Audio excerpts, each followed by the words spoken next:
নমস্কার বন্ধুরা, সুমনার সাথে চ্যানেলের পক্ষ থেকে সকলকে জানাই সুস্বাগতম। মহা ধুমধাম করে উদ্বোধন হয়েছে রাম মন্দির। সোমবার কোষ্টি পাথরের গড়া শ্যামশিলার রাম মূর্তিটির প্রাণ সঞ্চার করেছেন প্রধানমন্ত্রী নরেন্দ্র মোদী।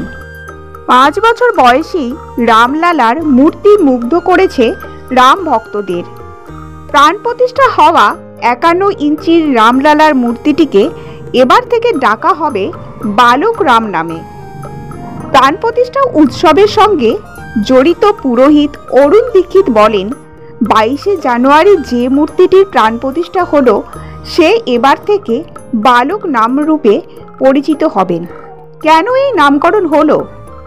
জবাবে এই পূজারী বলেন, যেহেতু রামের এই মূর্তিটি তার 5 বছর বয়সী রূপ ফুটিয়ে তুলেছে, তাই এই নাম দেওয়া হয়েছে। অরুণ দীক্ষিত ইনি এই রাম মন্দিরের প্রাণ প্রতিষ্ঠা করেছেন। তিনি বলেন, প্রথমবার আমি যখন এই মূর্তিটা দেখেছিলাম চোখ থেকে জল বেরিয়ে এসেছিল। সেই অনুভূতি আমি ভাষায় বর্ণনা করতে পারবো না। তিনি আজ পর্যন্ত যতগুলো প্রাণ প্রতিষ্ঠা অনুষ্ঠানে অংশগ্রহণ করেছেন তার মধ্যে রামলালার প্রাণ প্রতিষ্ঠা অনুষ্ঠানই সবচেয়ে অলৌকিক ছিল।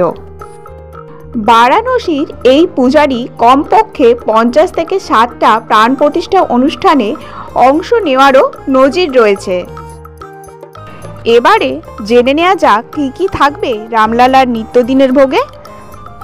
রাম মন্দিরে রামলালার নিত্যদিনের সেবার জন্য থাকবে বিশেষ আয়োজন। রামলালাকে দুপুরের ভোগে দেওয়া হবে পুরি, সবজি, রাবড়ি, ক্ষীর।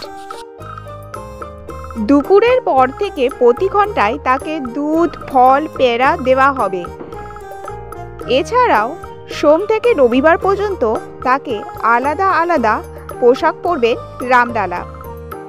সোমবারে সাদা পোশাক, মঙ্গলবারে লাল, বুধবারে সবুজ, বৃহস্পতিবারে হলুদ রঙের পোশাক পরবেন, শুক্রবারে ক্রিম, শনিবারে নীল এবং রবিবারে গোলাপি রঙের বিশেষ পোশাক পরবেন। বিশেষ বিশেষ দিনে পীতাম্বর সাজে সজ্জিত হবেন রামলালা। এবারে চলুন জেনে নিই রামলালার নিত্যদিনের পূজা আরতি। 24 ঘন্টার মধ্যে 8 প্রহরে রামলালার অষ্টনাম সেবা এবং 6 বার আরতি হচ্ছে। আরতিতে মঙ্গল, সিঙ্গার, ভোগ, সাধনার শয়নও হচ্ছে।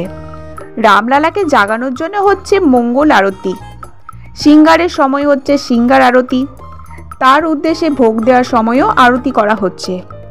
রামলালাকে খারাপ নজর থেকে বাঁচানোর জন্য হচ্ছে উত্থাপন আরতি এবং তাকে ঘুম পাড়ানোর সময় হচ্ছে শয়ন আরতি। এরই মধ্যে হবে মহা আরতি। এবার জানুন কটা থেকে কটা পর্যন্ত পাওয়া যাবে রামলালার দর্শন। ভিড় সামলাতে এবার থেকে সকাল 7টায় দরজা খুলবে অযোধ্যার রাম মন্দির, বন্ধ হবে একেবারে রাত 10টায়। প্রথমে এই সময়সীমা ছিল সকাল 7টা থেকে সন্ধে 6টা পর্যন্ত। রামলালার সিঙ্গার আরতি হবে ভোর 4:30টায়। মঙ্গল আরতি শুরু হবে সকাল 6টায়। এরপরে সকাল 7টা থেকে শুরু হবে ভক্তদের দর্শন। দুপুর 12টায় রামলালার ভোগ আরতি করা হবে।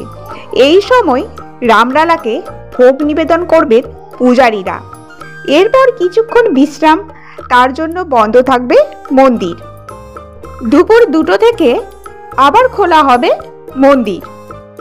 এরপর সন্ধ্যা 7টায় প্রভুর সন্ধ্যা আরতি হবে, তা চলবে 7:30টা পর্যন্ত। প্রভুর ভোগ আরতি হবে রাত 8টায় এবং শয়ন আরতি হবে রাত 10টায়। কিন্তু আম জনতার জন্য দরজা খোলার পরেই ভিড়ের চাপে চূড়ান্ত বিশৃঙ্খলা ছড়ায় রাম মন্দিরের চত্বরে। তাই যানজট এড়াতে অযোধ্যা পৌঁছানোর মূল সড়কপথগুলি আপাতত বন্ধ করে দেওয়া হয়েছে। তবুও উত্তরপ্রদেশের এই মন্দিরে শহরে এখনও কাতারে কাতারে ভিড়। আজকের ভিডিওটা এই পর্যন্তই রইল। দেখা হবে অন্য কোনো নতুন ভিডিওতে। ধন্যবাদ।